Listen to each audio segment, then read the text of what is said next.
My name's Randy Harden. It is December 1st, Saturday, episode 2 of Trail Tales TV. We're glad you're here. As Adam mentioned at the beginning, if you didn't hear it, at the conclusion of this, we'll also be posting this on our live stream, on our YouTube channel, Wisconsin ATV UTV Association. So be sure you get signed up for that. It takes a little while after we're done here to get that all put up and going, but welcome to my office here behind me in December 1st. It probably doesn't look like that in real life out there, but picture me in some woods in northern Wisconsin, which is actually where I am in Adams County here. Tonight's episode, we're going to be talking about trail funding, how it works, answering questions that you can type in, and Adam is helping me as well as my granddaughter Emma. So they'll be feeding the questions as they come up. We are also going to be talking about a new club startup down in Ozaukee County, Belgium, Wisconsin. And I want to do a little wrap up about last week's meeting where we put the call to action, and action we did have up in Antigo, Wisconsin in Langley County. So with that, we'll just get started. And I think we'll start off, of course, with the new club startup down in Belgium. For those of you that may not know where that is, in the southern part of Wisconsin or the southeast part of Wisconsin. If you go down I-43, heading from Sheboygan to Milwaukee, it's about 20 minutes south of Sheboygan on I-43.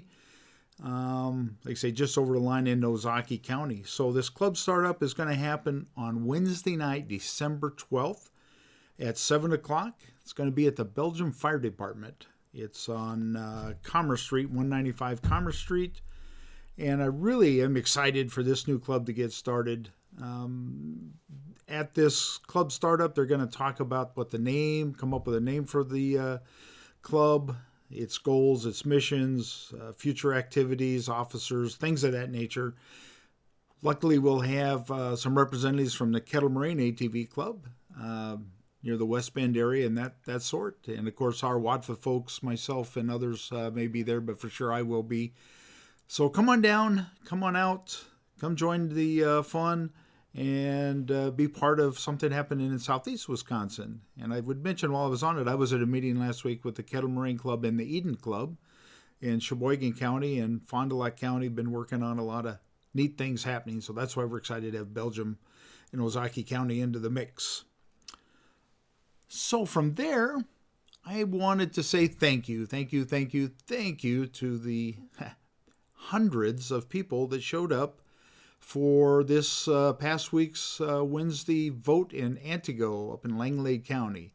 And you may remember if you watched the last episode, or for those that didn't, we have a long time project of trying to get a bridge over the Wolf River up in Langley County that would connect the trail systems over to Oconto County.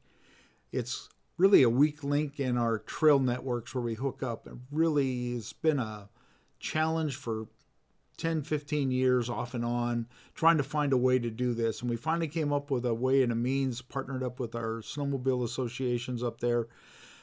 And we needed hold on. Okay, Adams. I just want to say hi to John Brantmeyer, who's watching. Oh, John was one of our main players up there. Good evening, John. Well, anyway, as I was saying, this has been a long-time project, really, really important.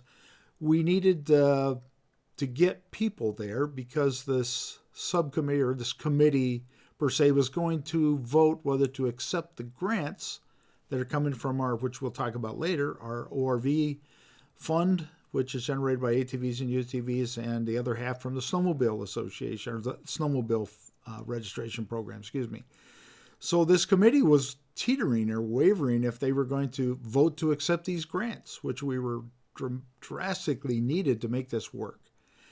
And kind of strategizing with our partners, we said we needed people there. We needed warm bodies to come and show their support for voting yes to accept these grants. Never quite worked so hard to get a grant accepted. In other words, to collect the money as this. But I was a little nervous. The meeting started at 1 o'clock. We put the all points bulletin out through VMail, social media, our webcast here. And come you did. Actually, the room was so full they had to change the arrangement of the room. We thought we couldn't hold the meeting. It was so full of good supporters. The local clubs did a super job up there in presentation. It was, I won't get into all the details, but it was filled with all kinds of drama. I can't read that, Adam. It's not coming up on the tablet. Oh, wait a minute. There it is. Okay. Showing a picture of what it is. Oh, okay. So I'm sorry. So we didn't rehearse this, but Adam is showing a picture on your screen there. We estimate 225 to 300 people, and that was the big thank you that all of us need to give to everybody for showing up, because that did change the vote. I'm absolutely convinced they were wavering to vote this, but when they saw how much support there was in that room, in a very respectful, well-behaved way, I would add, I know that it changed the complexion of that vote. So thank you from all of our local clubs and from the state association and the snowmobile groups, speaking on their behalf. Thank you for showing up as you did. It was well appreciated. I'm convinced we wouldn't be talking about good things here if you guys wouldn't have showed up. So how do we pay for a bridge? Kind of leads us into how the funding program works. And in the most, common way, when we register our machines, that's everything. So when we often say the registration program, we are self-funding ourselves. So that $30 that we pay every 2 years, $15 a year is what it amounts to, that goes into a dedicated fund that the state DNR manages, as was written in state statute by us ATV, UTVers. Somebody has to manage the money. It's a full-time job and then some. So our registration dollars have a system where they go into a dedicated account that can't be used for anything else. It's combined with a formula for fuel tax, state fuel tax. It's actually 25 gallons per year, and we understand that we use a lot more than 25 gallons a year, but there's a reason and rationale for that. So that money from registration and our state gas tax goes into this dedicated account. By state law, our Wisconsin DNR manages that account. And by that, they collect it, they keep track of it, record it. And then we have grant specialists throughout Wisconsin working for the DNR that take the grant applications in. So the counties typically will work with the clubs on a local level, or a town or a city or village, and they will say, hey, we need, in this case, Langley County, we need a bridge. So there's different criteria, but they submit the grant application to the regional folks, who then gather it up and work with what they call the sponsor. The sponsor has to be a government entity, so that, there's more accountability, the towns or city or village or a county, and most times it's a county, to fill in the application and track that. And the grant sponsor then submits it to our DNR specialist, the regional specialist, who then eventually gathers them all up, works with the sponsor to make sure that they've crossed their T's and dotted their I's, and sends it to Madison, where it's compiled, all of the different grants. And then, here's the beauty of our legislation and our program. We have a 7-member citizen advisory council made up of riders. In fact, person speaking before, Adam's one. We have 6 others around Wisconsin that are on this. They're volunteers on this ORV council. They review all of the grants with the DNR. The DNR asks them their opinions. They vote on them. Actually, they run the meetings. They answer questions or ask questions of folks that may be in the audience, and they make the final recommendation to the DNR. Now, the DNR, again, it's a recommendation, but they typically follow what the ORV Council says, because we're the riders out there talking with the clubs, talking with the sponsors, riding those trails, and that's really generically how it works. So kind of recap, the money's self-generated by you and I, the riders, through our registration fees. $30 every 2 years, $15 a year, combined with our gas tax formula of whatever the state gas tax is times 25 gallons and then per year. So those two figures go into the dedicated account that are then managed by our specialists and then overseen and recommended by our volunteer user group, if you would, what's called the ORV Council. And that takes care of things like maintenance dollars, rehab dollars, in new acquisitions like that new bridge is a perfect example. That would be an example of it. And maybe 15 years down the road, a bridge needs a new decking. That's a maintenance or a rehab, depending on what it is. Same with the trail, a culvert washout, building things of that nature. So that in itself is really kind of a snapshot, if you will, how it works. It's a lot of work. I'll tell you this. I've been to observe the ORV Council. There are lots and lots of grants that come in that sometimes don't give as much information as you really would like. Now, they get these grant application summaries ahead of time. In some cases, some of them go out and actually ride or look at them or call somebody at the local level and say, give me more information. I'm trying to comprehend what it is I'm looking at on paper and how that relates to real life living there, if you will.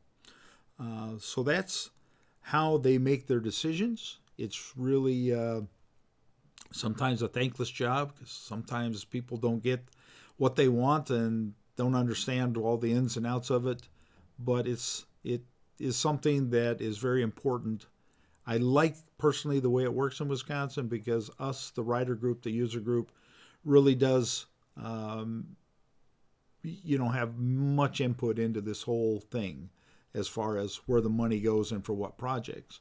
Struggle has been really, when you look at it, we've been trying to get a rider input as to what kind of trail experience we want. And it's really come up to, we want more places where there's a more challenging areas. Sometimes we forget that the ORV Council doesn't say what kind of trail it is. They just approve yes or no the application that's in front of them.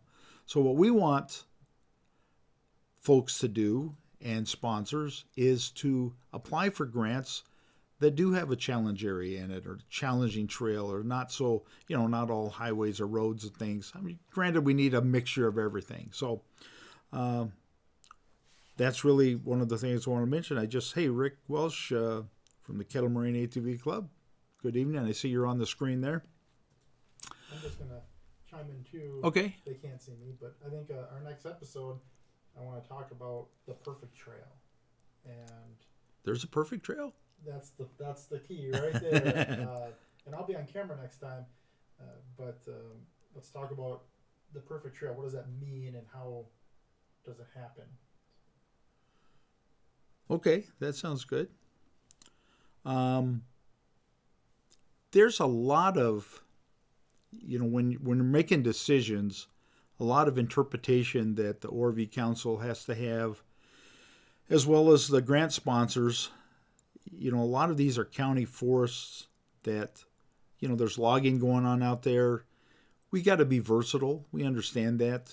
There's got to be something in it for everybody. So if they can move some forest logging operations around, but at the same time, if we make them all highways, well, there's so many road routes now that we can use roadways. So there's this mixture.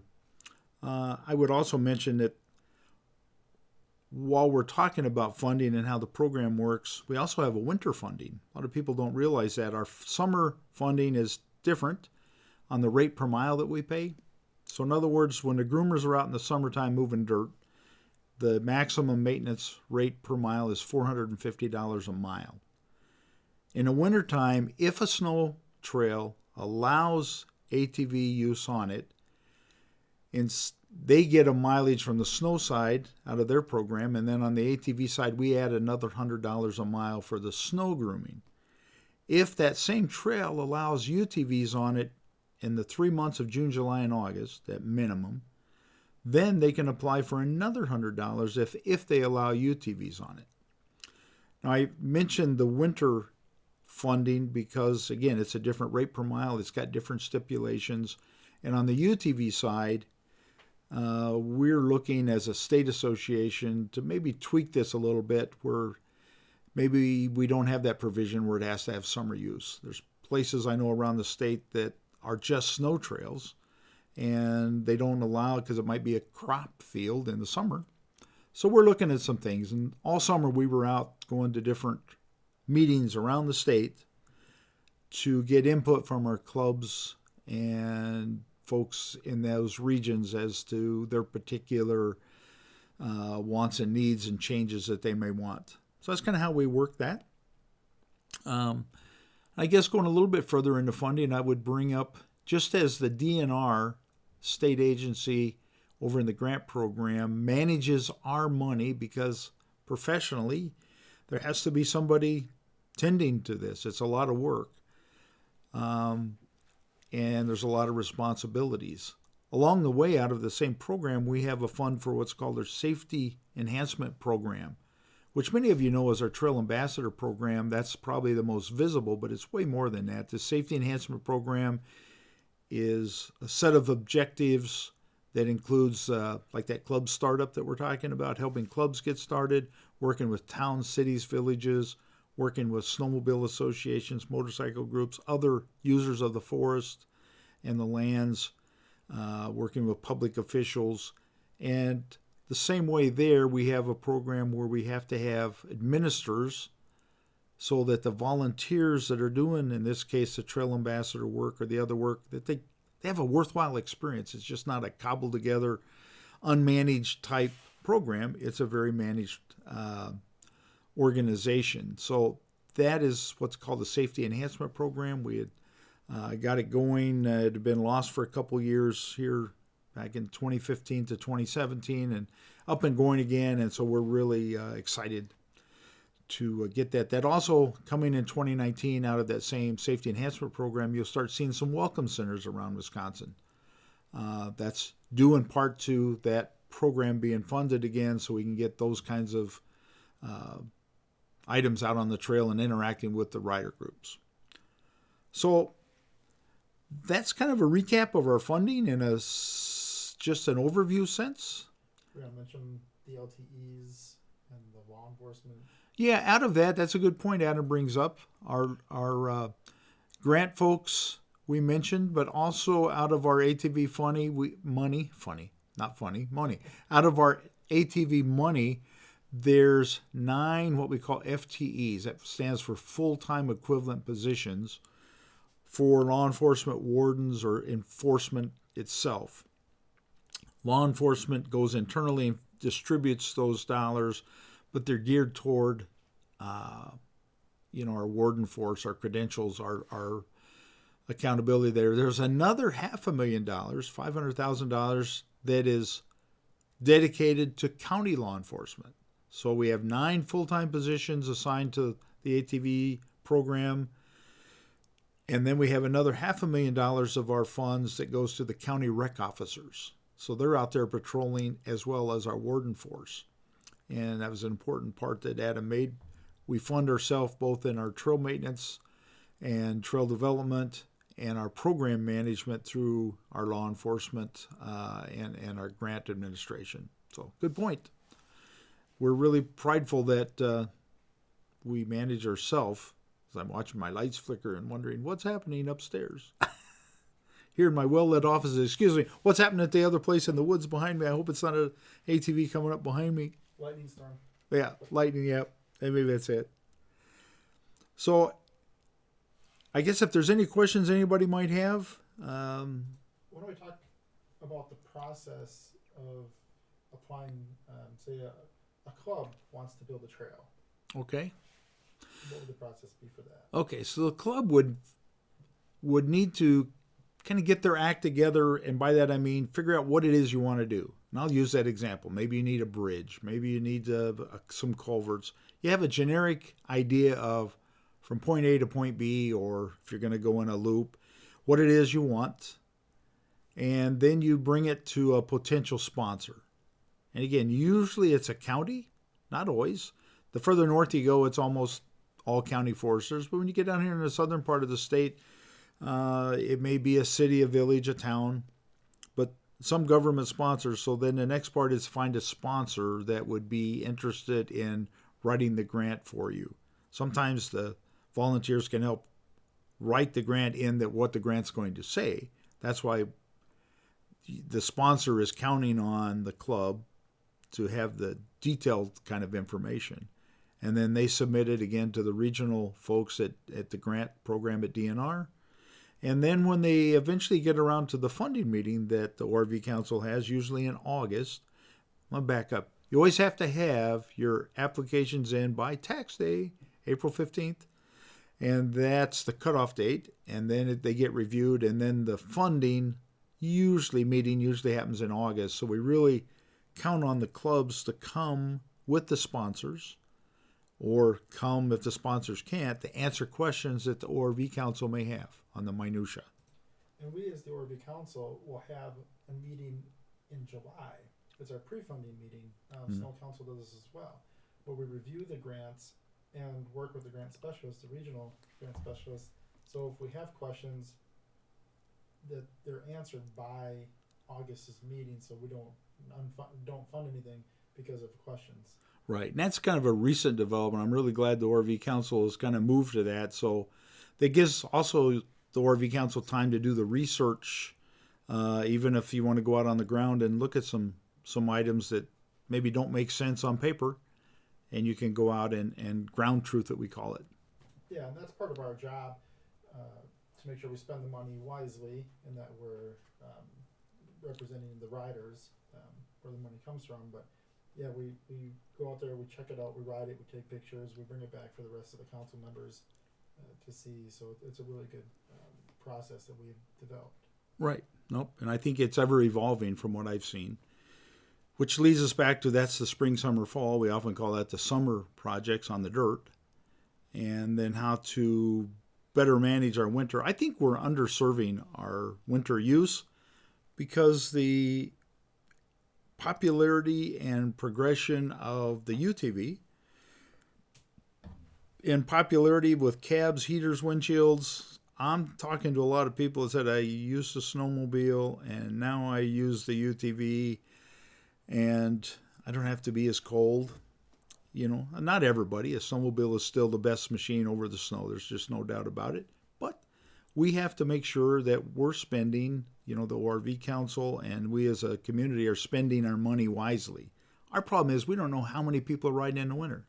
It's very hard to ask our council to make $500,000 decisions on funding when we don't know if there's 5,000 people riding in the winter, 25,000, 50,000. We have no mechanism. So we're working on some possible solutions on that. And that's not including, and it's not applicable to ice fishermen or people on the ice. Right. Yep. Ice, it's a good point, is not considered a trail, snow or ATV. That's a whole different deal. And just like riding on the road, we wouldn't, count those road routes or ice fishing. It's not part of the trail experience that we're talking about. That's how diverse the ATV and now the UTV side of things are. We use these things for just about everything. Going to the grocery store, going to Culver's, going to here, there. Up north, I'm convinced you don't even have to have a car. It's kind of like Uber. They share a car because everybody's riding their machines around, which is kind of neat. Yeah, I think we're onto something. Uber UTV. Yeah, I hadn't thought about that before. So, well, thank you, Brenda and Rick, for your kind words. Let's see. How can we get more young people involved in the clubs? I fear the future of clubs, from Jason. We talk about this a lot. One thing that we're working on, Jason, that we're really excited about is our Trail Ambassador program. We've got a youth program. What do we call it in there, Adam? The cadets. The cadets. And we're hoping to bring some interest in. In fact, another part of that is bringing not necessarily the younger kids like the cadets, but the younger generation into our ambassador program, those that want to take some additional training. In the future here, we're going to be having some work with the emergency management system, and we're getting some fact, we got some people joined that would have probably never joined just for that side of things. So it's a challenge with kids, whether it's a 4-H club, a church group, or an ATV club and snowmobile club. We all have the same problems. Society has changed, and how people interact, which is one of the reasons we're on social media here. We got to communicate the same way that the folks that we're after to get them involved. So it is not an easy question, Jason, but we talk about it all the time.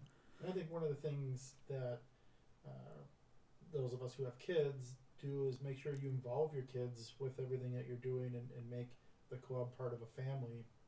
Right beside me, you guys can't see me, but right beside me is my daughter who's 12, and she's here just absorbing this so that she can pass this on. Right.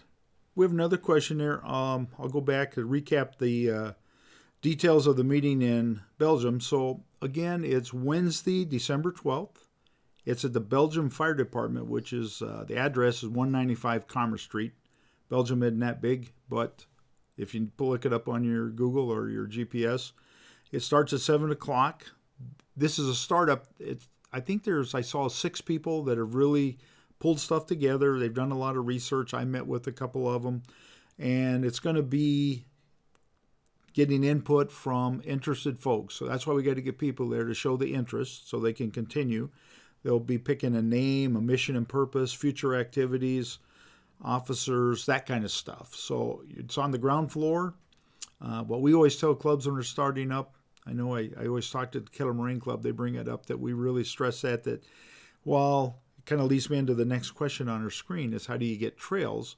Well, trails in the southern part of Wisconsin, especially the southeastern part where you got so much either industrial property or you got farmland, is a whole different animal than it is in northern Wisconsin with public lands, acres and miles of public lands. So the clubs, though, in order to get any kind of riding experience, whether it's route, trails, or combination, every time you go into a meeting, they want to know who they, meaning village, town, city, county, who's going to manage this issue. That's why clubs are so important. It's got to be an organized effort to have success.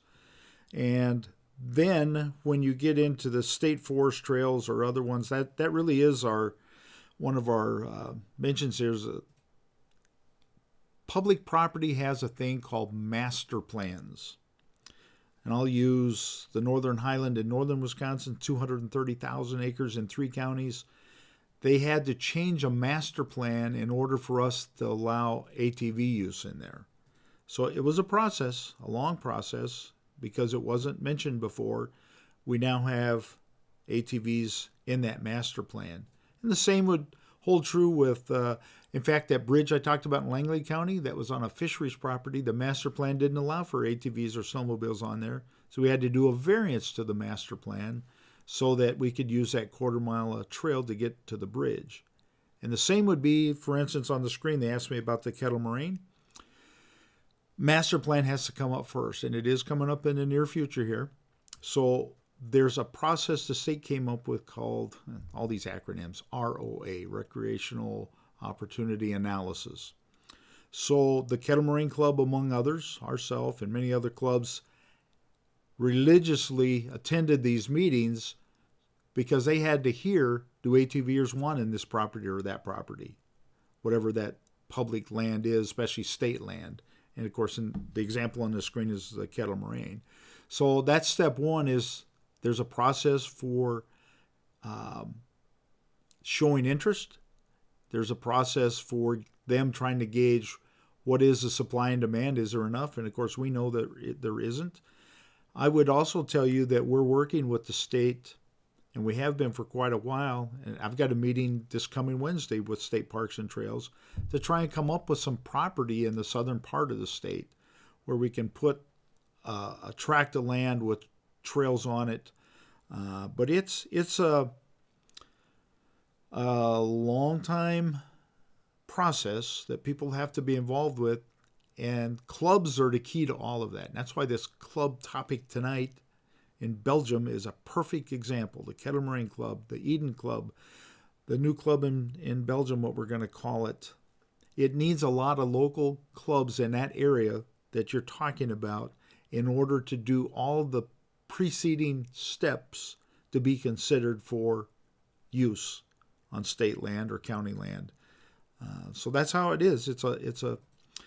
And the balance there is you got to remember to have fun. If you do all the work, you don't buy these things to work. You buy them to have fun. So you got to balance the work part with the play part. And the other part to remember is if we were ever to get trails in the Kettle Moraine, say, it's going to be a process that you have to be on your A game when you go into these meetings, because we are going to receive opposition, and it's fair for them to do that. It's all part of the democratic process of trying to get into the Kettle Moraines.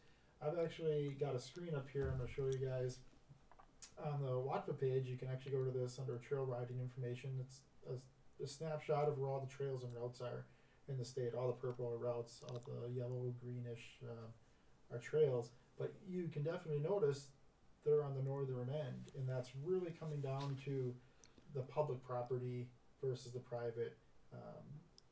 And you can draw that line. It almost looks like, was it Highway 29, Highway 8? Right.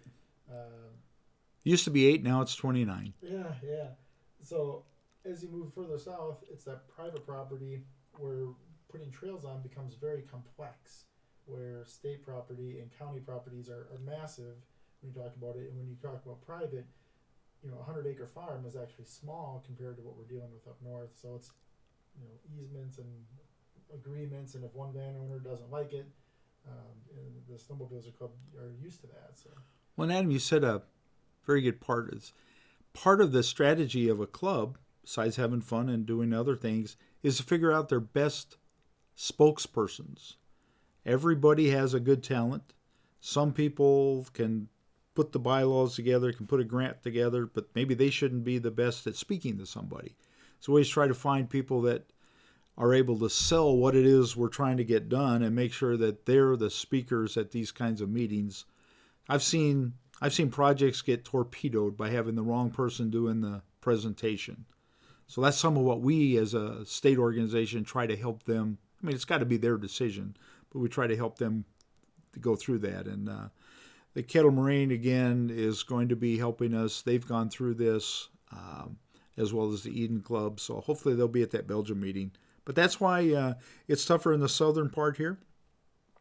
And like right now, the holiday Christmas parades, I've had so many clubs that are going in these parades. You go, why do you do that? Well, you get to ride, but you're also telling the community, hey, we're a fabric. We're part of the fabric of this community. The Kettle Moraine Antigo Club and the State Association, WATVA here, we were part of a big fundraiser for Make-A-Wish Wisconsin. The Kettle Moraine started it, added the Antigo, and then, of course, we jumped on board. And the point is, as an ATV, UTV community, collectively, we raised $35,000, folks, this past year, contributed to Make-A-Wish. Now, how does that help us get more riding area? Well, number one, we're doing it because it feels good and it's the right thing to do. But number two, it enhances our image. It showcases to the world that we're no different than maybe the Kiwanis Club or the JC's Club doing their different things, or a Lions Club. It's just what it is we do. So those are kinds of the things why those kinds of activities are really fun, but they're important to enhance our image. Because we're still fighting some image issues from years back when people were riding where they weren't supposed to and doing things they weren't supposed to. And that's part of what our Troll Ambassador, Troll Patrol program is about, is help self-police ourselves on that. What's nice is when you get all this put together in a club forms, and they work with us so we can help them, and it gets time to putting some actual trails on the ground or working on some shared trails, that the funding is there for it, and the funding is absolutely there. And we are, in the ORB Council, really excited to get new trails going, as long as there's a club behind it, a purpose. Are they going to expand? Is this an isolated segment? Those things that we ask, because it's tough questions, and we want to make sure we allocate those funds appropriately. Right. And this time of year, as the water becomes solid and forms ice, and I'll use the Eden Club and the Kettle Moraine Club. We got the Eisenbaum Trail that just north of West Bend heads up to, becomes the Eden Club, the Eden Trail, over into the Fond du Lac County area. So we may need to start down here with road routes and get some road routes in order to get some trails. Used to be the idea is you get some trails and then add some road routes. It's kind of flipped. The further south you go, you start with routes and then you start adding trail into it.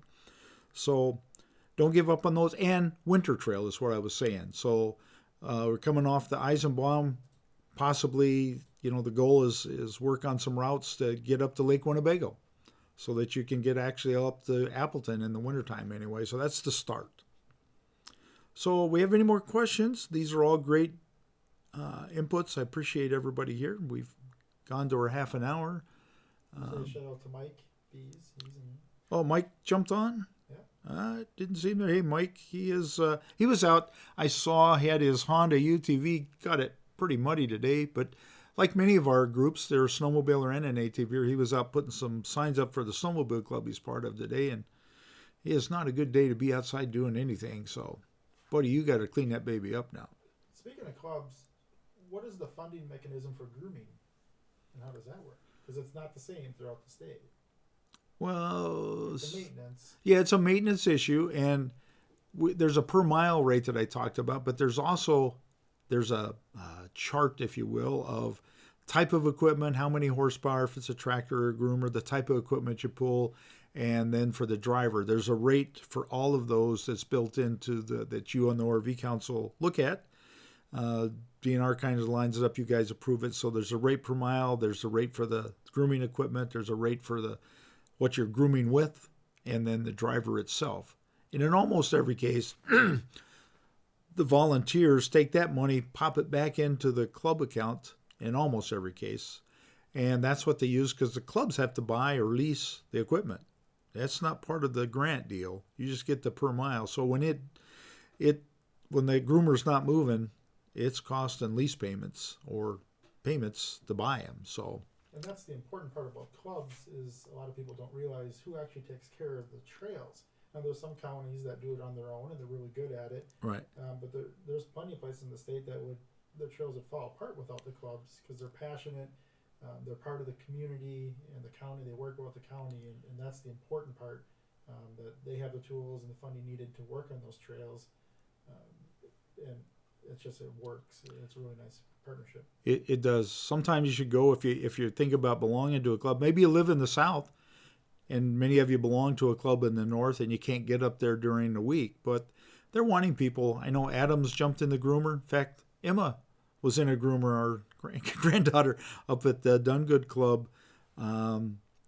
That's part of the excitement to get youth involved too. Go out and do that kind of stuff. I would just like to say, if Pat ever watches this, I'm still a little bitter that you asked her to go in the groomer and not me this last time. A little bit hurt about that. But you drove it before. That's not. It's the principle. Oh, okay, all right. Those are all good questions. For a person that doesn't know what questions to ask, that's part of why we want to do these kinds of shows. So it's kind of take the mystery out of some of this. And again, down here in the South, we live in Sheboygan. That's where our home office is. We're almost always on a trail somewhere, like the one behind me, I think is Adams County. Is that correct, where we're at? Yeah, that's at Syracuse. Syracuse Let's talk about Syracuse. They've received a lot of funding in the last few years through the ORV Council for expansion, and they're putting in one of those high-intense use areas, play area, fun areas. Slow speed trail. Slow speed trail, and we are so excited to see this materialize. And we're working with John, and it's just a fantastic place if you haven't gone and visited it down in Adams County. Hey, big shout out. I see it says Deb Hoppy's watching. It might be Deb, but it might be Dan too, from the Dusty Trails. And I think I heard that after many, many, many, many years, in fact, I think you and I were up there before the Dusty Trails opened and did a ride with Dan and the Forester then. But I think he's, Dan, did I hear right, or Deb, that you're rolling finally, turning the reins over to somebody else? I know that's hard to do. You guys have nurtured that thing. But hats off to the Dusty Trails in Oconto County and the Hoppy family and the others that have made that thing go. All right, one more thing about the funding. Okay. The emergency funding that we set aside for storm damage. We did a lot of that in the last few years because Mother Nature has not been so kind to those up in the north. But every year we as the council set aside emergency funding for repairs that come up. Bridge washout, trail washout. In the last couple of years, that's just been horrendous. It's been horrible. But we put that money aside so if you ever come to one of our meetings, we talked about that. That's what that's for because we want to make sure that we can get those trails repaired, or even bridges that may be damaged. Dusty Trails had one of those bridges that we repaired. Yeah, that one was a bad bridge. Hey, could you look up? Looks like Ted has a question. I'm not sure where that is. It says train. I'm assuming that's trail. The Muscatine Trail, is that non-motorized trail in Fond du Lac County? I'm not quite sure where that trail is. We'll look at that and see is a possibility. But even if it isn't, while Adam's looking that up, I get that question asked, I don't know how many times a year about the Mountain Bay Trail from Green Bay over to Tigerton area in there, Marathon County. And again, that master plan is really the challenge one. So almost always those abandoned railways have what they call memorandum of understanding, or memorandums, agreements, cooperative agreements with counties. So the counties then do the master planning. And the other part of that is if they've used money from called the Federal Highway Transportation Enhancement Act dollars, which almost always they do, then there's a restriction on that money for motorized use. It'll say non-motorized use except snowmobiles in the winter. So those are things we look at. It's Fond du Lac County. It is Fond du Lac. I think it's west of Fond du Lac County. So that's one of the things we have to check, the source of funding and the master plan, to know if that's an option or an opportunity. So that's a good question. That's always part of it. I'm kind of laughing at Mike Bees here, so made it come in late. But Adam's going to be at the table next episode. Come down and join us too. Yeah, you could drive down here with your all dirty Honda Pioneer. And Winnebago County. So it's in Fond du Lac and Winnebago County. I'm told they're on the screen. So again, that would be the thing: master plan, funding source. Are they open to changing the master plan? If the other users, it can be quite a battle. That Northern Highland battle, folks, was 10 years. And we finally broke through that as the evolution to make the change. But there you got 230,000 acres and miles of forest road that really wasn't being used. When you take a trail, well, in Sheboygan County, it'd be like the old plank trail. You have limited, users, so you have to go through that whole process. So it's quite a game. Well, thanks, Tim. And Tim's talking about the Langley County experience. I think that's second only, Adam, to when, after all those years, we got the Vilas County master plan changed. But the locals, it went so far there, folks. There's 22 county board members in Vilas County. They had an ordinance against any ATVs on county property, roads, everything. They could not break through the bias against ATVs. The local folks at election time got 11 people to flip the board. In other words, 11 people that ran on the ATV issue out of 22. So that's half of them. Obviously, there were some in favor of it already of the 22. It took that kind of local political power to at least get away from the non-bias and get it to happen. So we went to that meeting in a little arborvitae town hall. There had to be 500 people there. I was a bit nervous, but probably 2/3 of them were pro ATV access, and the county changed their master plan. It took that ordinance, it's the same kind of thing, off that evening. And now we've got routes and trails happening in Vilas County, pretty regular pace. And now that the Northern Highland has been a success story, or starting to get finished here, it's been a little battle, that then we can look at other states of property. But can't do it without clubs. So Tim was asking if something from Shawano County is going to get going. And we have some development from Shawano County. It's interesting. We used to have a club out of Shawano, a couple clubs. It was a great club too, Tim. I don't know if you were around then. They had some private property and holding special events. And the goal actually over in Tigerton, I don't know if anybody's ever been to the park in Tigerton. Quick shout on that. I just saw today that they're going to keep it open all winter. They're not going to groom it. They're just going to plow the parking lot, but you'll be on your own in the in the trail there. But the goal from Tigerton, that's a 500-acre park that we were really instrumental in getting going, was eventually to get the trail in and out of there and over to Gillett, where it starts on the Dusty Trail, get over that way. And this club from Shawano had made great strides, a lot of work. They started by doing one event a year on private property. Then they went to 2 events a year, got people used to it, and said, well, there's really no issue here. But then, as happens in life sometimes, the club president, she was outstanding in relationship building. After 8 or 9 years, she wanted to turn the reins over, and not good or bad, but nobody could just fill her shoes. And so clubs come and go, and that's why our role as WATVA is to help new clubs start up like the Belgium one and others and keep them going. So I could go on, but everybody will get asleep here, fall asleep soon. What else are you going to do on a Saturday night when it's raining and snowing everywhere, right? Right. I mean, you could go out and put up trail signs for snowmobiles or snow trails and get your Honda Pioneer all muddy. Yeah. Mike also mentioned out of Gamey County, Winnebago County, Fond du Lac County. And again, that's the process there. And you can find a lot of this information online. Do the research. We have one of our regional guys, his name is Hank Wozniel.